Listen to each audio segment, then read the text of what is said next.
There is a moment in every warrior's journey when the truth of grace meets the reality of the battlefield. You are told you are completely free in Christ, free from the law, free from condemnation, free from the chains of the past.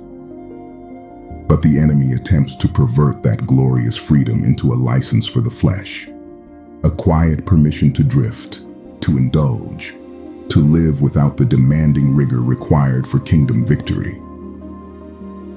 You feel the tug of the world asking you to relax, to coast, to let your life become soft and undisciplined. It whispers, "You're saved by grace, so the effort doesn't matter and the fight is optional." But hear this, the very grace that secured your freedom also enlisted you into the King's army. Salvation is not a velvet cushion. It is a call to arms that demands consistent allegiance. The Apostle Paul, the towering figure of grace, was also the most ruthless advocate for discipline and self-control. He knew that the war is not won by the casually committed, but by the sharply focused. Paul's code is built on this truth. The highest form of freedom is the mastery of self for the mission of the King. The choice is not between rules and freedom, but between the discipline of a warrior and the chains of the slave. You cannot be a warrior for Christ while still yielding your weapons to the desires of the flesh. You cannot advance the kingdom while being perpetually entangled in the affairs of this life. Paul left us the blueprint for victory, a code of discipline that turns the rescued soul into a strategic weapon. No one engaged in warfare entangles himself with the affairs of this life, that he may please him who enlisted him as a soldier. 2 Timothy chapter 2, verse 4. Your job is to please the commander, not the shifting demands of your comfort or the desires of your flesh. Paul established the code through his own radical example. The pursuit, laying aside every weight. Paul knew that a warrior without endurance dies in the first hour of combat. In an arena where everyone is running, only the disciplined receive the prize. He taught that we must run to win. This demands the discipline of removal, laying aside every weight and the sin that so easily trips you up. You cannot carry the baggage of past hurts, unresolved bitterness, or unnecessary distractions and expect to maintain the pace required for the kingdom. A soldier overloaded with baggage is a casualty waiting to happen. Therefore, we also, since we are surrounded by so great a cloud of witnesses, let us lay aside every weight and the sin which so easily ensnares us, and let us run with endurance the race that is set before us. The code of discipline means your life is a race, and every piece of heavy armor that slows you down must be stripped away. The strike, strategic intent. Paul refused to waste his strength on peripheral conflicts or shadowboxing in the dark. His fight was targeted against actual principalities and powers. This requires the absolute clarity of a marksman. He did not live aimlessly, throwing punches into the air without knowing the true opponent. Every action, every sermon, every journey was a strike targeted toward a specific advancing goal. Therefore, I run thus, not with uncertainty. Thus I fight, not as one who beats the air. The code of discipline means your actions have targets. You must live with precision and strategic intent, refusing to spend your strength on empty distractions. The subduer, the mastery of self. Paul's most intense discipline was directed inward, not outward. He knew the greatest threat to his mission was not the enemy outside the camp, but the traitor within the flesh. His personal discipline was radical, constantly bringing his body and his will into subjection to his spirit. He understood that you cannot effectively lead others to freedom if you remain in bondage to your own appetites. He declared, "But I discipline my body and bring it into subjection, lest, when I have preached to others, I myself should become disqualified." The code of discipline is an internal victory first. You must conquer the territory of the self before you can conquer the territory of the enemy. The sufferer, discipline and weakness. Paul's code was also defined by the discipline of endurance under duress. He did not exempt himself from the suffering required by the assignment. He embraced it as the cost of the campaign.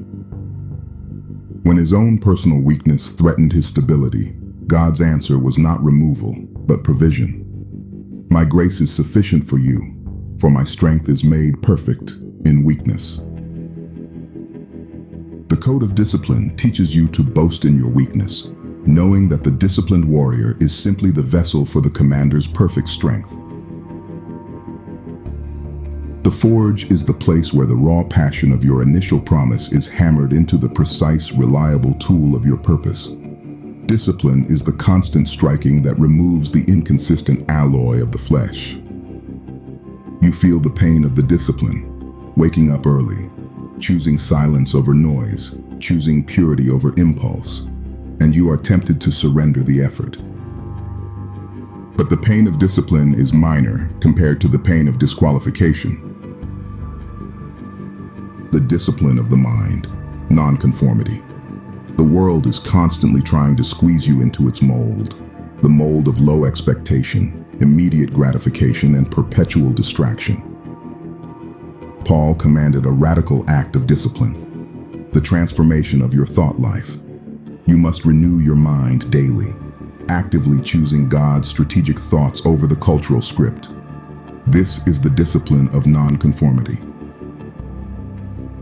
And do not be conformed to this world, but be transformed by the renewing of your mind. You cannot wield the weapon of the kingdom if your mind is still shaped by the enemy's philosophy. The discipline of sacrifice, living offering. Paul's code views your life as a singular act of worship, a living sacrifice. Your personal comfort, your personal ambition, and your personal timeline must be laid down on the altar every morning. This sacrifice is not about suffering.